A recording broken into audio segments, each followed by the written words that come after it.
달러가 가지고 있는 제1기축동화의 지위는 절대 변함이 없다라고 다시 한번 말씀드릴게요.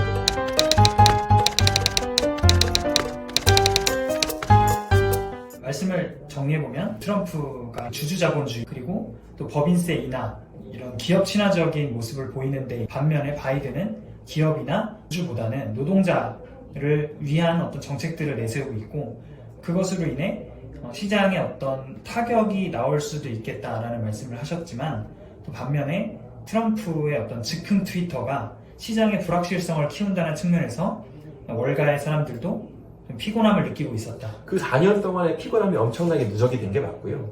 그것 때문에 그 시장에서 트럼프를 과연 믿을 수 있는가, 허언쟁이다, 허풍쟁이다 이런 식으로 말을 많이 했었지, 과연 이 트럼프가 친기업가고 친시장주의자였나 라고 했는데 회의적인 부분들이 분명히 있었습니다. 다음 질문입니다. 현재 고용지표가 많이 다운이 되어 있는 상황에서 미 연준의 무제한적인 통화 정책이 달러의 가치 이제 다시 타락하는 거 아니냐에 대한 어떤 논란을 불러일으키고 있는데요. 과거 파운드화의 몰락처럼 이 기축통화에 변화가 생길 가능성이 있는지 의견이 궁금합니다.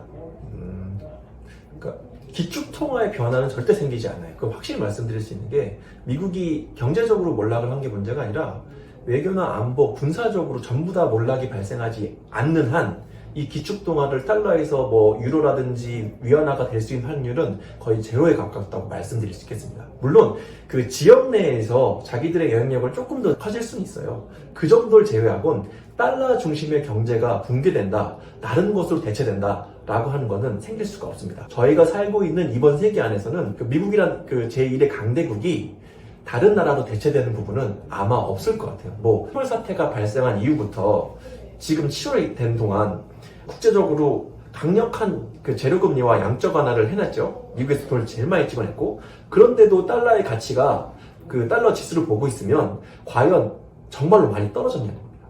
사실 그게 아니거든요. 그러니까 달러 인덱스로 말씀드리면 104까지 치솟았던 것이 지금 한 96, 97에서 계속 머물고 있거든요. 근데 그 사이에 돈을 엄청나게 풀었다는 거예요.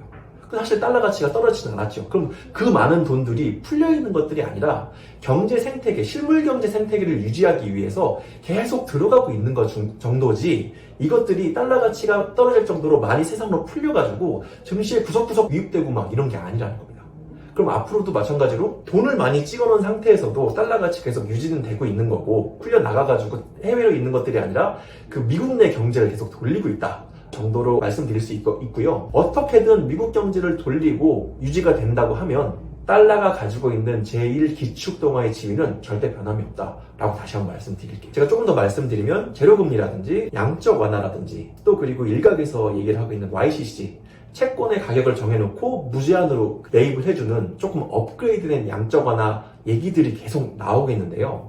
이것은 시장을 어떻게든 살리겠다고 하는 강력한 의지입니다. 그렇게 한다고 하면 그 기축통화에 대한 신뢰가 있어야겠죠. 지금까지 미국에 대한 다양한 이야기를 들어봤는데요. 앞으로 저희가 미국 시장에 대해서 주목해야 될 것은 어떤 것이 있을까요? 중앙은행에서 자산을 얼마나 매입을 해주고, 양적 완화에 대한 프로그램이라든지, 또 9월달로 그 논의가 미뤄진 그 YCC 같은 거, 채권에 대한 가격을 정해놓고 무제한 매입하는데, 사실 이런 부분들은 조금 그 반자본주의적인 부분이 있어서 거기서도 망설이고 있는 것 같고요. 상당히 좀 지켜볼 건 많이 있습니다. 근데 뭐 실업률 같은 걸 잠깐 말씀드리면, 원래 호황과 불황의 실업률의 기준이 4%와 9%입니다.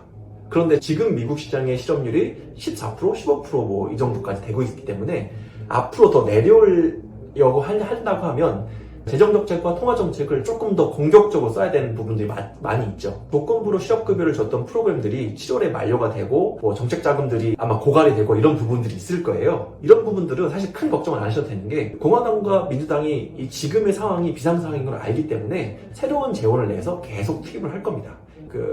이런 프로그램들이 하나하나 끝나는데 크게 보실 건 없고요. 지금의 미국 상황에서 양당이 이번 사태에 대해서 어떤 의지를 가지고 어디까지 재정을 투입할 정도인지, 그 중앙은행이라든지 공화당, 민주당의 그 원내 대표들이 협상한 과정들에서 계속 흘러나올 건데, 절대로 이런 것들을 단기간으로 돈을 줄이고 또 실업률이 급등하게 내두지는 않을 겁니다. 또 그리고 조금 더 지켜봐야 된다고 하면 뭐 실업률, 뭐 PMI, ISM 제조업 지표들은 상당히 많은데요. 굵직굵직한 것들을 한 달 한 달로 보는 게 아니라 추세가 어떻게 되고 있는지를 확인해야 됩니다. 돈을 계속 풀고 있고 유동성을 공급하는 상황에서 급하게 나아지진 않겠지만 최악을 방지하려고 여러 가지 노력들을 많이 할 겁니다. 그래서 제가 필요한 지표들이 있으면 카페라든지 톡방을 통해서 계속 말씀을 드릴 거고요.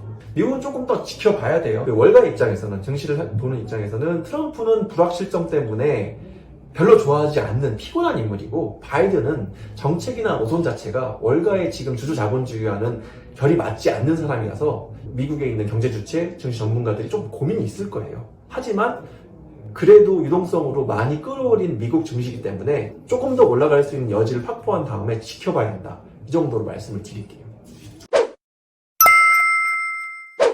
시청해주셔서 감사하고 구독, 좋아요, 댓글, 알림 꼭 부탁드리겠습니다. 감사합니다.